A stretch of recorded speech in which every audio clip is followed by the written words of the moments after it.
안녕하세요. 팔로알토 네트워크스 코리아 고재훈입니다. 이번 시간에는 요새 화두가 되고 있는 의료기관 대상 사이버 공격에 대한 팔로알토 네트워크스의 방어 전략에 대해서 소개해 드리도록 하겠습니다. 아젠다를 종합해서 말씀을 드리면 현재 공격 동향에 대한 이야기를 먼저 할 거고요. 그 다음에는 의료기관이 현재 처해 있는 보안 상황에 대해서 이야기를 나누고요. 마지막으로는 팔로알토의 보안 전략을 이야기하는 것으로 그렇게 진행을 한번 해보도록 하겠습니다. 첫 번째로는 의료기관 사이버 공격 동향에 대한 이야기인데요. 이 자료는 미국 시장 조사 자료이긴 하지만 의료 산업에 매우 많은 보안 사고가 있었다라고 하는 것들을 알 수 있는 자료가 되는 거고요. 보시면은 의료기관이 3년간 93% 유출 경험했다, 뭐 이런 내용들이 있고요. 두 번째 장표는 연도별 의료 데이터 유출 자료인데 매년 꾸준히 증가하다가 2019년부터 크게 증가했음을 확인할 수가 있습니다. 이는 이제 비트코인과 같이 이제 익명성을 가지고 그 해커들이 그 수입을 얻을 수 있는 그런 채널들이 많아지고 그것들이 굉장히 용이해졌기 때문에 랜섬웨어나 데이터 유출과 같은 공격이 매우 많아지고 정교해지고 있다라는 반증이죠. 그런 해커들한테 이제 의료기관은 매우 매력적인 곳이기 때문에 더욱더 많은 공격이 일어나고 있는 게 이런 숫자로 확인이 되는 것이고요. 제가 이제 미국에 있는 데이터들을 보여드렸지만 비단 이게 미국만의 문제일 수가 없다라고 말씀을 드릴 수가 있는 거죠. 국내 의료기관과 관련한 사이버 공격 사례들은 뭐 검색을 통해서도 굉장히 쉽게 여러분들도 확인하실 수가 있는데요. 보시면 뭐 굉장히 많은 공격들이 실제로 한국에 일어나고 있고, 뭐 거기서 얼굴 고쳤죠, 뭐 이런 것들에 대한 데이터들을 빼가는 거, 이런 건 굉장히 이제 크리티컬한 공격이 될 수 있다라고 보는 거죠. 이제 이 자료를 작성하기 위해서 제가 건국대 병원 의료정보팀 담당자분하고 인터뷰를 했었는데요. 국내 의료기관 중에서 랜섬웨어에 감염되어서 실제 비트코인을 주고 암호를 풀었다는 병원이 실제 몇 군데 있고 그게 많다고 들었습니다. 현재 의료기관 보안 담당자들의 최대 화두가 바로 이 랜섬웨어를 어떻게 방어할 것이냐라고 말할 수가 있고요. 국내 침해 유형을 정리한 것을 보면 랜섬웨어가 압도적이라고 볼 수 있는데요. 이 자료는 이제 정부의 침해 대응 센터에서 신고 들어온 부분을 정리한 거고요. 7월 달까지 정리된 내용에 대한 데이터예요. 근데 아마도 실제 공격을 통해 피해를 받았음에도 신고하지 않은 케이스까지 합친다면 꽤나 많은 랜섬웨어의 어떤 침해가 실제로 일어나고 있다. 어쨌든 현재 국내 의료기관을 향한 공격은 현재 진행형이고 다가온 실제 현실이다라고 볼 수가 있습니다.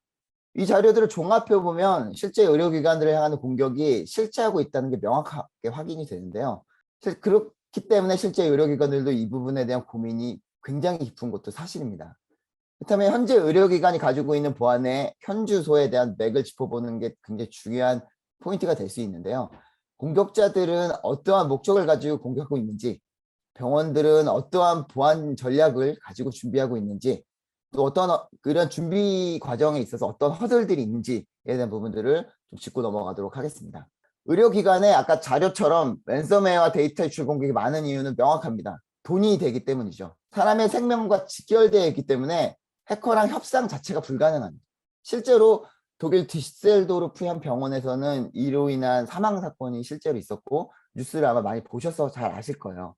그만큼 병원에서의 랜섬웨어 감염은 타 기관과는 전혀 다른 끔찍한 결과를 초래할 수도 있기 때문에 굉장히 민감하게 되는 거죠.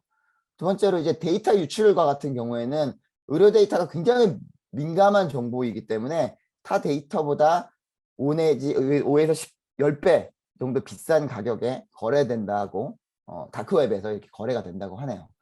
해커들한테는 이게 거의 노다지 땅이다라고 말할 수가 있는 거죠. 자, IoT라는 얘기를 많이 하죠. 근데 IoT에 메디칼이라고 하는 M을 넣어서 IoMT라는 말을 의료 쪽에서 사용을 합니다.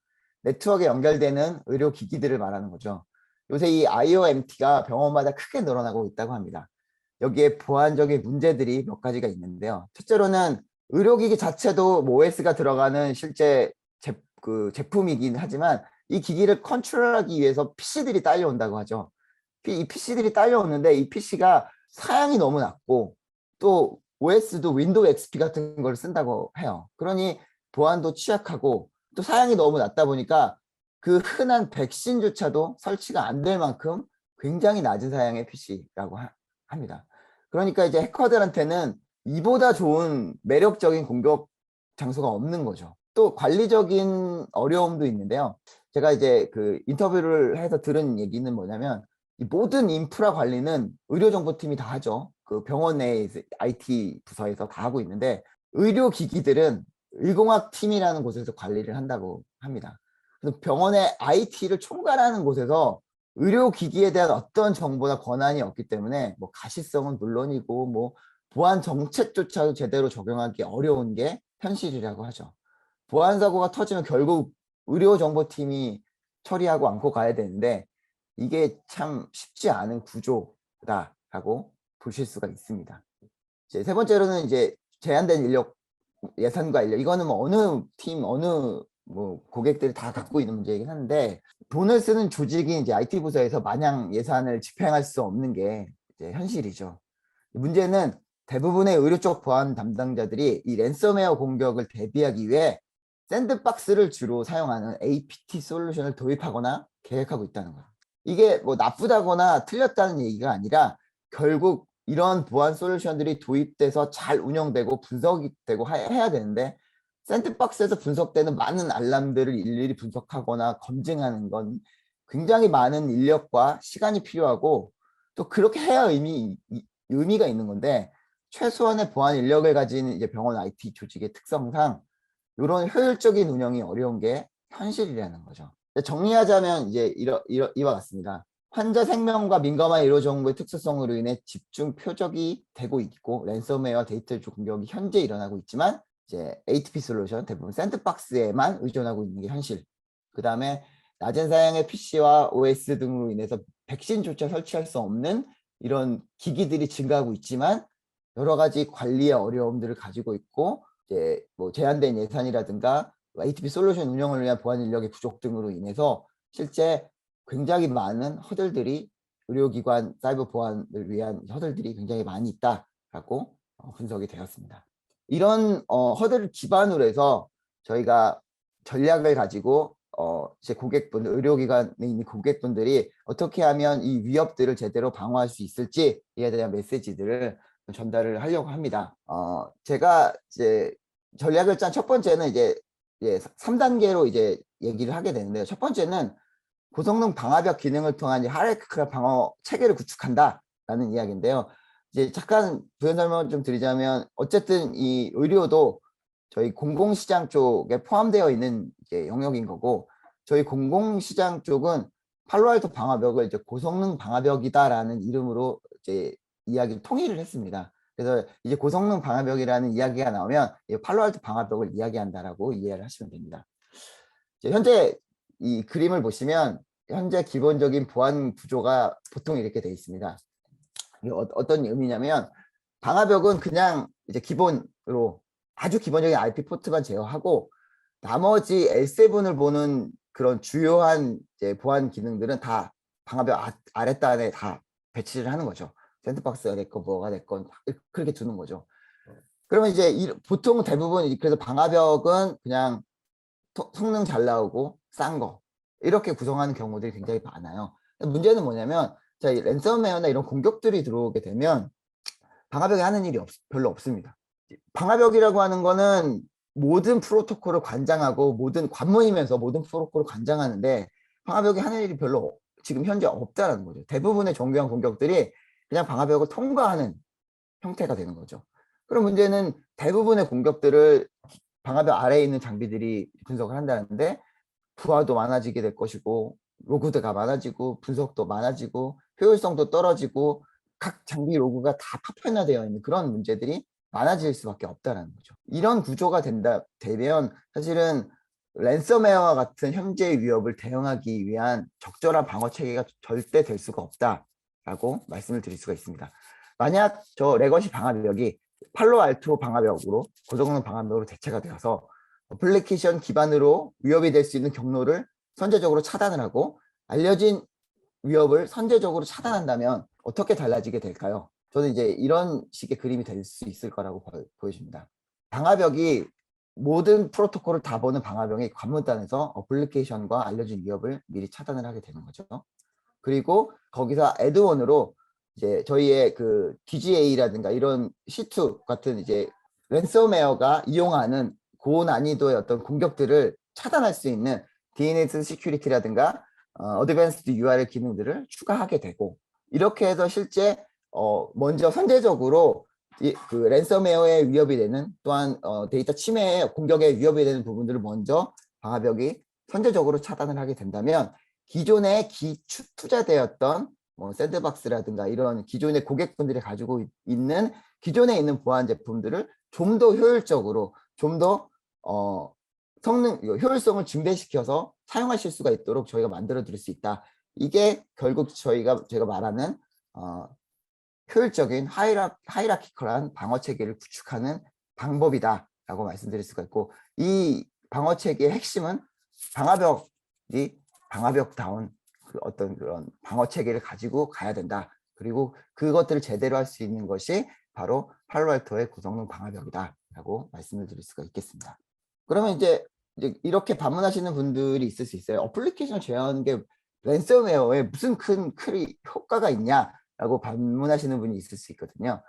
저는 이 장표가 매우 간단하지만 명료한 설명이 될 거라고 봅니다. 왼쪽에는 레거시 방화벽의 경우 DNS를 허용한다라고 할 때는 53번 포트를 열어두죠. 그러면 열려있는 53번 포트로 무엇이든지 드나들 수 있습니다. 비트 토렌트부터 시작해서 당연히 랜섬웨어가 파일들을 암호화시켜버릴 크립토라든가 뭐 이런 악용할 수 있는 트래픽 당연히 지나갈 수밖에 없죠.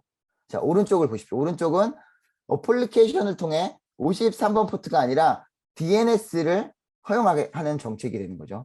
그러면 DNS 말고는 어떠한 통신도 허용하지 않게 되는 거죠. 이제 포트 53번이란 대문을 열어버리는 게 아니라 길목마다 지키면서 DNS만 통과시키는 거죠. 당연히 보안 수준은 올라가게 되는 거고요. 랜섬웨어가 침투하기 위한 여러한 다양한 경로들이 사전에 막히게 되는 거죠. 그렇기 때문에 굉장한 효과를 볼 수 있다. 굉장한 중요한 포인트가 이 어플리케이션 제어다라고 말씀을 드릴 수가 있습니다. 그래서 이 하이라키컬한 방어책을 구축하기 위해서는 첫 번째 앱 아이디와 우리 TP를 가지고 정확한 애플리케이션 제어, 그다음에 알려진 위협 차단을 통해서 1차 방어선을 구축하는 거. 그 다음에는 DNS 시큐리티와 어드밴스 URL 필터링을 통해서 실제 그 랜섬웨어를 다양한 영역으로 방어 체계를 구축하도록 하는 거죠.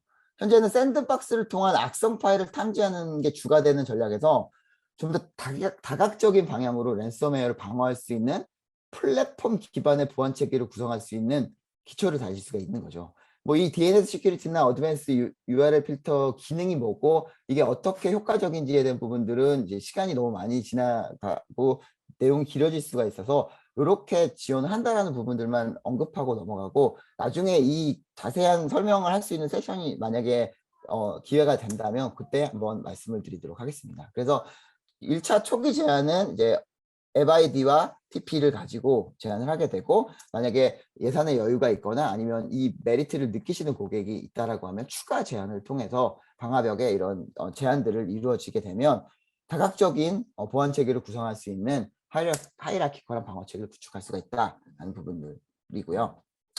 두 번째는 아까 페인 포인트 중에 나왔던 게 IOMT가 너무 많아진다라는 거죠. 이 두 번째 단계는 보안의 사각지대로 버려져 버린 이 의료기기들을 손쉽게 보안 영역으로 끌고 들어오는 방안, 이게 필요하다는 거죠. 이것을 위해서 첫째로 팔로알토 IoT 시큐리티라는 소위 우리가 디바이스 아이디라고 얘기하죠. 이 기능을 제안을 하게 되는 거죠. 이 기능을 이용하게 되면 이 사이클처럼 방화벽의 네트워크 내 디바이스들을 디스커버리해서 인벤토리로 식별하고 세분화해서 리스크 기반으로 정책까지 적용할 수 있도록 지원을 하게 되는 거죠. 아래 그림을 보시면 왼쪽은 낙을 통해서 디바이스를 디스커버리한 거고, 오른쪽은 우리 IoT 시큐리티를 통해서 식별된 정보를 비교한 겁니다. 딱 봐도 이제 수준 차이가 딱 되는 거죠. 이것들을 통해서 백신조차 설치할 수 없는 그 의공학팀에서 관리하는 그 알 수 없는 정체불명의 의료기기들이 이제 보안팀의 가시권에 들어오게 되는 거죠. 그렇게 됨으로 인해 손쉽게 제어할 수 있는 고객분들이 뭐 로드나 이런 부분들 없이 손쉽게 제어할 수 있는 환경을 만들어 드릴 수 있다라고 하는 게 두 번째 이 IoT에 대한 부분들이다라고 말씀드릴 수가 있고요. 이제 또 하나의 옵션이 있는데 우리가 아까도 얘기했던 그 어플리케이션 제어, 앱 아이디도 이미 의료 관련 서브 카테고리를 가지고 있고 지금 현재 55개의 의료 관련 어플리케이션이 이미 등록되어 있습니다. 또한 뭐 잘 아시다시피 커스텀 앱을 통해서도 수동 추가를 우리가 할 수 있기 때문에 얼마든지 확장이 가능하다라고 말씀을 드릴 수가 있습니다. 잘 아시다시피 IoT 시큐리티는 추가 라이선스가 필요하고 또한 클라우드에 있는 데이터 레이크를 반드시 사용해야 하는 여러 가지 몇 가지 제약 아닌 제약들이 있기 때문에 고객사 입장에서는 이 허들을 넘지 못할 수도 있습니다. 이럴 경우에는 저희가 앱 아이디도 우리가 가질 수 있는 무기가 될 수 있다. 라고 또 굉장한 메리트를 가질 수 있는 영역이다라고 말씀드릴 수가 있습니다. 그래서 이렇게 또 IoMT에 대한 부분들 정리하자면 아까 장표를 또 그대로 갖고 왔는데요. 정리하자면 랜섬웨어 하이라키컬한 방어 체계에 비해 IoT 시큐리티 서비스와 앱 아이디 이로 관련 디파인 정보를 통해서 의료기기들이 가진 보안 위협들을 방화벽에서 제어하고 가시성을 가져갈 수 있도록 저희가 확장할 수 있다라고 말씀드릴 수가 있습니다. 세 번째는 이제 아무리 좋은 솔루션이라고 해도 이제 관리나 운영이 어려우면 손이 많이 가면 그 효과는 떨어질 수밖에 없죠. 팔로알토 저희 고성능 방화벽은 손쉽게 보안 정책들을 직관적으로 줄 수 있습니다. 그냥 이건 아주 그냥 단적인 예인데요. 예를 들어서 뭐 MS 서비스에서 랜섬웨어 징후가 보인다. 그래서 그 서비스를 막아야 한다라고 할 때 기존의 방화벽 같은 경우는 IP 찾고 포트 찾고 정책 적용하는데 뭐 세월이 걸릴 수밖에 없죠. 팔로알토는 직관적으로 MS라는 거 찾아서 앱 찾아서 차단하면 끝입니다. 알면서도 못 막아서 문제가 되는 경우를 실제로 봤고 실제로 그런 것들을 목격을 했습니다. 이거는 굉장히 중요한 포인트가 될 수 있다라고 말씀드릴 수가 있습니다. 자, 두 번째는 이제 IoT 시큐리티에 대한 부분들을 통해서 관리 편의성을 가져갈 수 있는데요. 수많은 의료기기들을 알아서 찾아주고 쉽게 제어할 수 있고 위협 여부를 분류해주고 하는 부분들은 굉장히 큰 메리트가 될 수 있다라고 말씀드릴 수가 있습니다. 그리고 DNS 시큐리티라고 하는 기술은 만약에 감염된 호스트를 방화벽 정책을 통해서 자동으로 격리하는 내용을 설명하는 장표인데요. 짧게 설명을 드리면 감염된 PC가 랜섬웨어를 실행시키기 위해서 크립토 같은 것들을 다운받으려고 기존 보안 장비에 걸리지 않게 DGA라고 하는 이제 기술로 다운로드를 시도하면 DNS 시큐리티가 그걸 감지를 합니다. 그러면 이 통신을 싱크홀로 빠뜨려 버리고요. 해당 내용을 로그에 딱 남기게 되면 저희가 다이나믹 어드레스 그룹이라고 하는 기능을 통해서 해당 IP가 최소한의 통신만을 허용된 All Deny 정책을 자동으로 적용받아서 격리가 되는 거죠. 뭐 복잡하게 설명을 드렸는데 쉽게 말씀드리면 말 그대로 알아서 처리가 되는 구조라는 거죠. 이런 기술을 통해서 랜섬웨어에 대한 효과적인 방어를 관리자의 리소스 부하 없이 자동화해서 구현할 수 있다라는 거죠. 자, 다음은 이제 투자 보호에 대한 이야기를 해보려고 합니다. 아까 설명드렸듯이 팔로알토의 어플리케이션과 TP만으로도 기존 보안 장비가 해야 할 일들을 덜어주는 효과로 인해 투자 보호가 일어난다고 말씀드렸습니다. 뿐만 아니라 IoMT의 가시성을 손쉽게 얻을 수 있는 효과가 나타날 수 있다라는 부분들이고요. 향후에 저희의 와일드파이어라든가 뭐 DLP라든가 아니면 여러 가지 저희가 가지고 있는 시큐리티 서비스들을 통합하게 되면 기존에 사용하시던 보안 장비들을 대체해서 통합으로 관리할 수 있는 구성의 그림을 가지고 갈 수 있기 때문에 이런 부분들로 인한 TCO 감소 효과가 일어날 수 있다라고 말씀드릴 수가 있습니다. 이 슬라이드는 이제 본사 자료인데요. 사실 이 숫자가 국내 고객한테는 크게 와닿을 수 없다라고 생각이 듭니다. 근데 이제 오른쪽 잠재적 유출 피해를 막는 비용이라는 측면으로 보면 크게 피부에 와닿을 수 있는 얘기라고 할 수 있습니다. 왜냐하면 서두에 말씀을 드렸듯이 랜섬웨어의 표적이 의료기관을 향하고 있고 실제 그 증거들이 속속 드러나고 있기 때문이죠. 랜섬웨어 방어 체계를 제대로 갖추는 것이 정말 비용 절감이 된다는 말이 전혀 이상하지 않는 그런 상황이 됐고 이런 부분들을 제대로 구현할 수 있는 것이 그것의 시작이 바로 팔로알토 고성능 방화벽이다 라고 말씀을 드릴 수가 있습니다. 마무리를 하면서 이제 요약을 한번 해보도록 하겠습니다. 이 표는 처음에 의료기관 사이버 보안에 대한 이슈 사항을 정리한 내용이고요. 그에 대한 우리의 답변을 쭉 이제 설명을 드렸었죠. 그걸 다시 이제 표로 정리했습니다. 우리의 대응 방안을 다시 넣어서요. 랜섬웨어와 데이터 유출 공격에 대한 방어는 팔로알토 고성능 방화벽을 우선 제한하는 게 1차 목표입니다. 그래서 하이라키컬한 방어책을 구축해서 기존에 있는 방화벽이 현재까지 랜섬웨어를 통해 아무것도 못하고 있다면 어플리케이션 제어와 알려진 위협 선제 차단을 통해서 1차 방어를 구축해 놓는 것이 가장 먼저다라는 메시지를 전달할 거고요. 거기에 더해서 DNS 시큐리티나 어드밴스 URL 필터라고 하는 기능에 대한 어필을 통해서 이제 저희가 머신러닝 기반의 랜섬웨어를 차단할 수 있는 시큐리티 서비스를 적용해 드릴 수 있습니다. 이걸 통해서 좀 더 다각적으로 보안 방어 체계를 구축할 수 있습니다라는 메시지를 전달할 거고요. 두 번째, 이 IoT 시큐리티를 통해서 IoT 기기들에 대한 자동 디스커버리 및 분류를 통해서 의료기기에 대한 가시성 확보, 보안 정책들을 수립할 수 있도록 만들어 드릴 거고요.